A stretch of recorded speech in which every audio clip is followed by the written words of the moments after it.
Hello guys, welcome back sa ating YouTube channel. So quick update tayo dito sa ni-repair natin na laptop. So makikita nyo, ito na yung laptop natin. Dumating na yung LCD parts. So naikabit na natin. Right?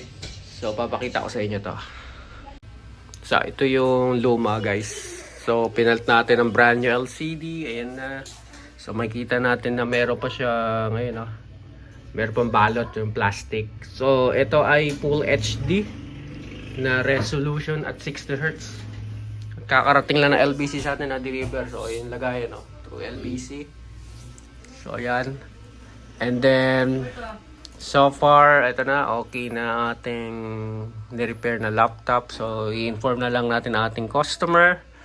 So ito yung previous video natin, yung ang may issue is yung tawag nito, yung pinaka merong MOSFET doon, switching MOSFET na nagkaroon ng corrosion. So dito yung makita natin, mayroong working yung tawag nito, yung brightness, I mean yung Wi-Fi. So ito yung brightness naman pag inana natin, and pag ni-low, pag hinay natin, so ayan na. Okay. Yun. So quick update lang to guys sa ating sa ating YouTube. So kailangan lang talaga natin as a technician, kailangan natin ng mga parts na pang replace katulad nito. So kaya pag technician kayo, mag-shop kayo, kailangan nyo na may mga suppliers kayo, may mga alternative kayo, plan A, plan B, sa kayo pwede bumili ng parts.